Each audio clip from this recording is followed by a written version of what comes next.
Welcome to Thinner Peace in Menopause and Beyond. This is Dr. Deb Butler, Master Life and Weight Coach, and as always, your coach. Today is episode number 204.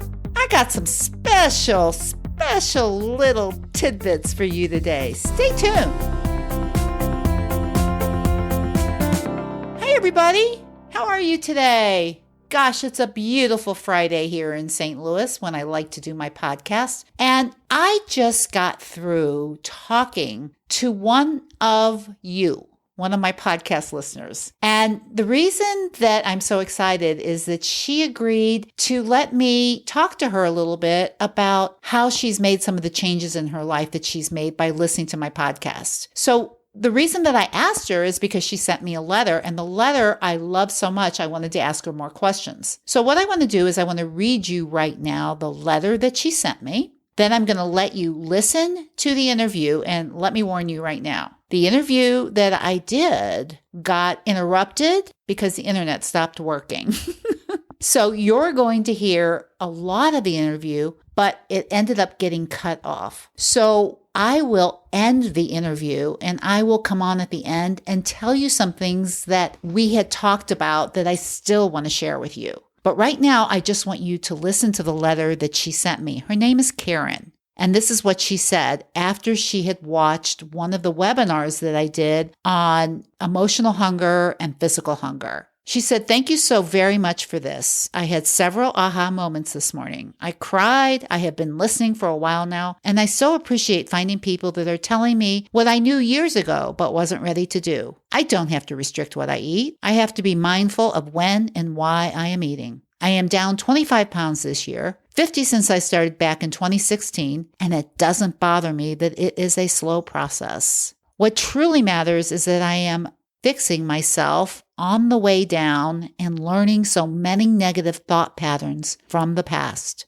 Thank you for what you do. Keep doing the podcast as I love learning more and more." Okay, everybody, I'm going to take a little break right now and let you sit, walk, whatever it is that you're doing, and listen to my little chat with Karen about this letter that she wrote. And then I'll hop back on at the end about some more things that you might want to know. Hi, Karen. Welcome to the podcast. Hello, Dr. Deb. It's wonderful to be here. Yes. And you and I, just so everybody who's listening to this knows, you and I really have never spoken other than to about 3 or 4 minutes before we started. Is that correct? That is correct. Okay. The reason I want everybody to know that I brought you on is because you sent me a letter based on one of the webinars that I did, right? Yes, that's true. Yeah. And I read the letter already, so people have already heard it. But what you said to me that got my interest is, number one, about the aha moments that you had listening to the webinar, and that you cried. Okay. Well, so I cry at TV commercials. Tell me what those aha moments were for you. Well, one of them was, I've been going through the podcasts and I was learning about the hunger scale and the emotional hunger scale. And the aha moment for me was they overlap. I, for whatever reason, hadn't put those two together. So I was thinking, okay, well, physical hunger is this thing and emotional hunger was something totally different. No, they do overlap. And how does that look? Yeah, that's really interesting because that's really true that they do. And I teach them separately. They do overlap. And it just kind of, changed my world a little bit. When you talked about the moment that you eat beyond that +2, you are now into that hunger scale. And it was like, oh, you mean okay. You mean that now you're into that emotional hunger scale? Yeah. Yes. Really good point. That when you get to a +2, this is what I think you're saying. When you get to a +2 in physical hunger and you keep eating, then you are now into negative emotion. Right. Yes, that's a good point. And that was a big aha moment for you, huh? That was one. Yeah. And then at one point you said, you were talking about self-compassion and you said, no one would beat up a child for doing something wrong. And that's when I started to cry because I thought, you know what, just because my dad did, how did that work for you? Well, it didn't. It didn't. And I have spent, so I'm 54. So I've spent probably a good 40 years trying to undo all of the mental and emotional and verbal abuse that I have endured. And I mean, I'm not saying that, oh, I'm so damaged, because everybody has their story. Everybody's Yeah. damaged, right? Yeah. No. But I've been Yes. working on that. And it's the little things that I'm learning as I journey through, like toxic people, get them out of your life. I don't care if it is your brother. Bye-bye. And it took me probably a good 40 years to do that. But the changes. Yes. So I think what you're saying, so you're 54 years old. So we'll talk a little bit about your story. You're 54 years old and you think that you had a lot of emotional and physical abuse in your past. Not so much physical. Emotional. But there was emotional, verbal abuse. There was sexual abuse. So I went through a lot of years feeling, ooh, I'm damaged. And not complete. Which there were lies. It's I had to turn that around and stop being a victim and be a survivor. Ooh. Okay. So one of the things that you wrote me in your letter is that you've already lost quite a bit of weight. And you had been losing weight before you found my podcast. Yeah. So what I want to know is what has changed for you in your weight loss journey since you found my podcast? Because you told us a few of the aha moments, which I really love, about realizing that your emotions come in as soon as you get to a +2 and you overeat. Right. And that being able to be compassionate with yourself like a young child has really helped you handle some of the emotional things that have happened to you in your past. Yeah. And some of the stuff that I'm dealing with on a daily basis as well. Okay. Yeah, the real difference is that I am learning to only own what is mine. And my daughter's problem is her problem, and me eating because she's messing up her life doesn't help her, and it doesn't help me. Yeah, it's just learning that I am worth it. I love that for you. So you have a daughter. I have 2. You have 2, but the one you're talking about right now, you have a thought that she's messing up her life. Yes. Which causes a lot of suffering to you. Yeah, I used to. Used to. I love that. And used to. And you realize when you tell me that it's just a thought you have about her that she's messing up her life. Yes. Good. Which is aha, right? Oh boy. Oh boy. Yeah. But, and so like when you believed or when you were really connected into that pain, did you used to use food to try to make yourself feel better? Because you said that you've lost 26 pounds this year, 50 since you started in 2016. Yeah.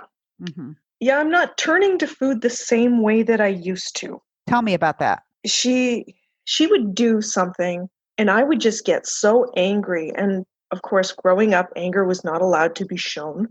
I wasn't allowed to have any feelings or show any feelings. And so I turned to food through most of my life. And like I say, just since I've been listening to the podcast and stuff, it's been, hey, you know what? This isn't helping anything.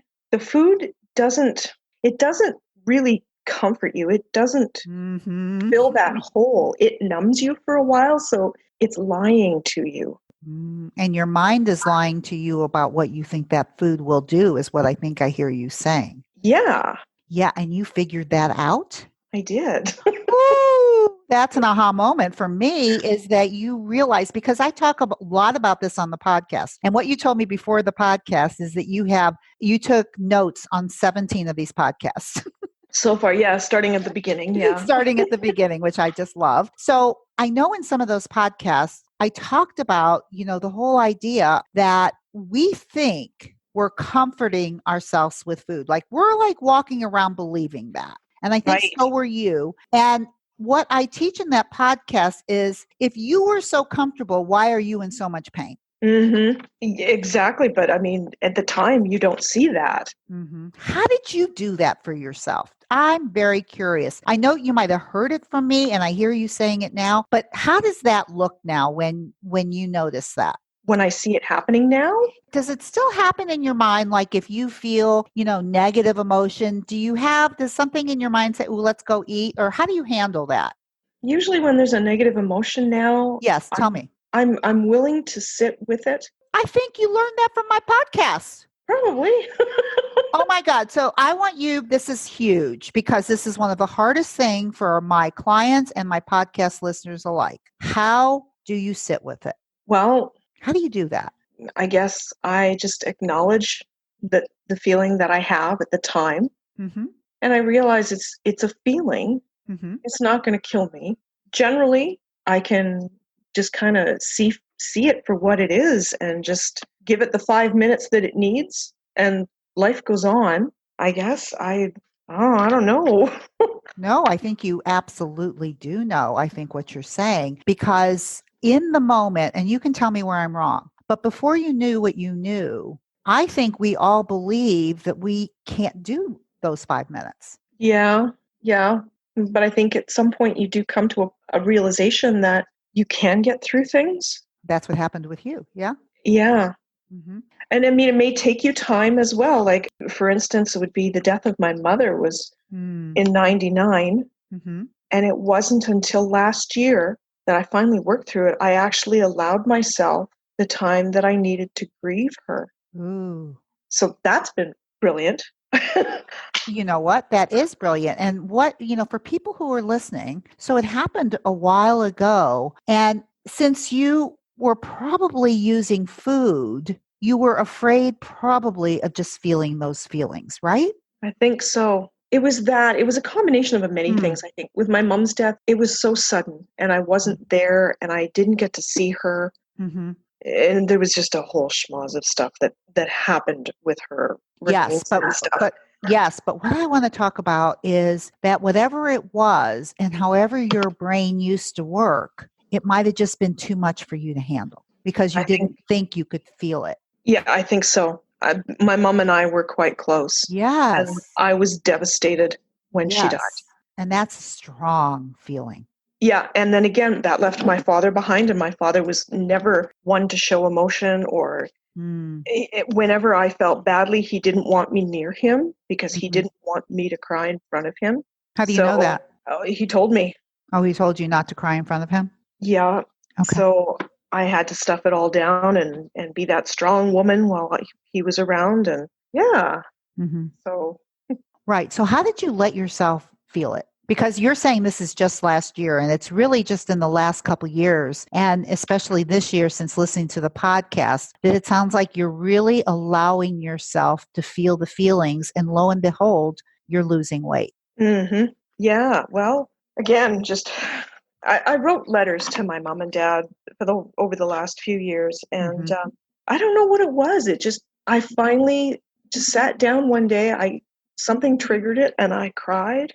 And I actually think that was the end of it. I can talk about my mother now without crying or tearing up. Mm-hmm.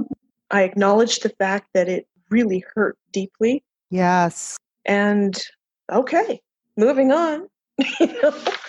Right. And that's the difference between feeling an emotion and because what you did is you allowed that sadness and grief to come in. Mm-hmm. And I will bet you before that, you were pushing it away. I think I was. And of course, any feeling that you push away only persists and gets stronger, only you don't know really what it is. Yeah, I would agree with that. Yes. And so now with what you're doing, what would you say, like with your daughter right now, she is a circumstance for you, correct? Correct. I love that. I love people who have been listening go, yes, she's just a circumstance. That's right. So when she does something that you don't like, and my guess is she does. Yeah. Tell me how you handle that in your head. Okay. Well, prior to just recently, she would do something and I would just get angry. And I would grab something and I would just start eating, whether it was we were at the mall and I'd grab a donut at Tim Hortons or whatever. But now she'll do something and I'll get angry. And then I'll think, okay, but you know what? It's her life and I have to let that go. Wow. She is a grown-ass woman and I do not have to be hovering over her and telling her that I think the decisions she's making are dumb in my eyes, but she'll figure it out. Hopefully sooner than I did. Interesting. So what changed for you? Because what you said before is basically the feeling is the same. Yeah. Anger, Yep. right? And before you understood the tools that I taught, you would feel angry and it's like your brain would tell you, let's go eat. Let's not do this. Right. Right. And so you would go for a donut or something. Yep. And now the only difference that I hear, and I know I teach this all the time, but I love to hear it in action from somebody, is that you still feel the same emotion. Mm-hmm. You still feel angry, I do. right? But why don't you eat? Because that's ludicrous. How do you tell yourself in the moment when you used to feel that strong emotion of anger and your brain would say, oh my God, there's a donut, that'll make you feel better. Now, how do you talk to yourself? What's the difference? Well, now it's instead of saying, let's go get a donut, it's like, all right, let her be. Because oh my gosh, eating doesn't do anything. It's punishing me. It's not punishing her. It's like I'm trying to kill her by eating the poison myself. oh my God, you are brilliant. This is not going to work. So how did you figure that out? I mean, really, that is I teach people this all the time. It's very difficult to put into action. Okay, well, I got it. If I can get it, everybody can. Yes. Keep trying. I mean, really, this is because you're talking about your daughter, and all of us know that our children, there's no bigger trigger, there's no bigger circumstance than our children. Right. Right. And so it sounds to me like, number one, you listened a lot to my podcast about the difference between circumstances and thoughts. Uh-huh. Right. Because I can see that in you. And I said to you, well, she's just the circumstance, and you totally got it. Mm-hmm. Right. And so before you knew that, and you believed that somehow you were responsible for her well-being. Totally. Which we all think of. And how old is she? She's going to be 30 this year. Exactly. So I can understand if it's a 2-year-old. Yeah. Right. And even that, there's a lot we have to let go of about that when it's our children. Yeah. Right. But for you, you got 2 different points in my Thinner Peace program. The first thing that you got is you actually started managing your mind around your thoughts about your daughter. Okay. First is that it's her life. You have to let her live it. Is huge. It's a change in thinking to believing that somehow you're responsible for her messing up her life. Yes.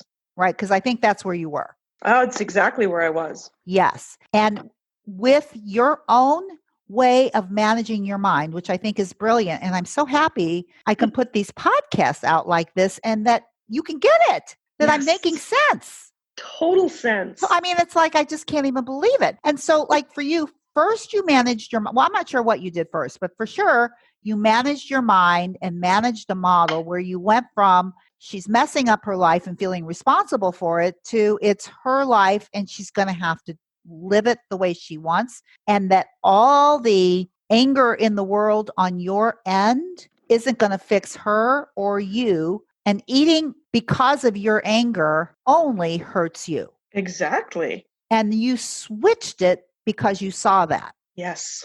Amazing. The other thing that you got that I really like is that you also could feel the anger and tell yourself that when you're feeling angry, a donut's not going to help. That's another way of managing your mind and managing urges around seeing a donut, which could be a circumstance. Well, everybody, I know it was really, really mind-blowing, some of the things that she said. And for me, what I love the most is that I teach all these tools and I never know what people are going to do with them. And she is using them the way I intended them when I taught them. And, few of the things that she said that she learned, some of her aha moments, was the idea of what emotional hunger scale is. And a lot of people ask me that question about they don't really understand the emotional hunger scale. But here's what she said, and I'm repeating what she said in the interview, was that she now realized that when she wants to eat beyond a +2 in physical hunger scale, that's because her emotions have kicked in. That is when urges have kicked in. That is negative emotion. It's the negative emotional hunger scale. It's the urges in your body that tell you to keep eating. And she said that that was so aha for her, and that once she realized it, she knew what to do. The other thing that she was talking about, she talked a lot about having a lot of emotional and sexual abuse growing up. And she said she was 54 years old. I didn't really want to get into that, but I think all of you have stuff in your past that gets in your way now. And what I love what she said was when she was talking about her grown daughter, who is 30 years old, and she was just telling us how she handles urges. And she was talking about how she used to believe that her daughter was messing up her life. She used to think that about her daughter. And when she did, she would feel really, really angry. And what she would do with that anger is she would go and want to eat a donut. And what she was talking about in the interview was that she now realized, number one, she's not messing up her daughter's life because she's learning how to manage her mind, that it's her daughter's life and her daughter's going to do what her daughter's going to do. She could let go of it. But also she realized that even if she did feel angry, she didn't have to take it out on herself by overeating or eating a donut. And what she used to believe is that she was helping herself by eating a donut. And now she just realizes that she was just taking it out on herself. She was taking her anger and punishing herself. And now she says, and this is so beautiful about emotions, is that now she knows that she can sit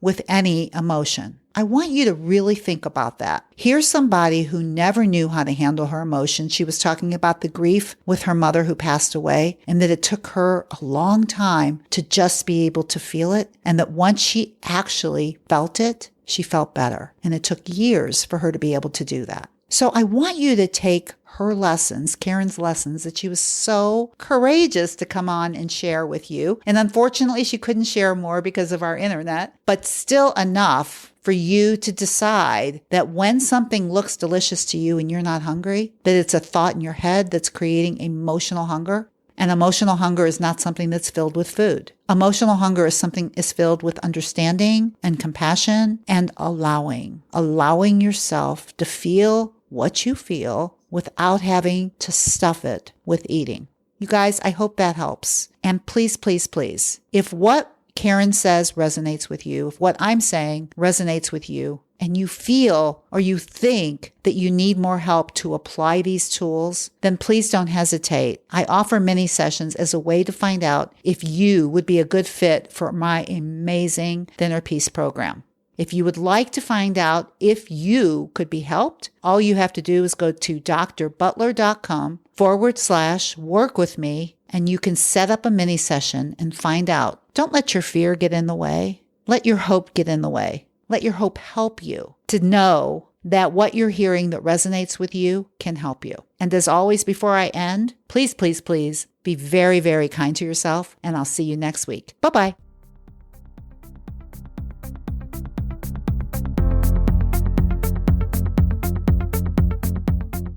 If you're ready to take your eating issues to another higher, more improved level, well, it's time to talk to my wife, Dr. Deborah. She's helped hundreds and thousands of people. Just visit drdebbutler.com/work with me. You'll get a free consultation with Dr. Deb and find out if coaching and talking to my wife is a solution to your struggles.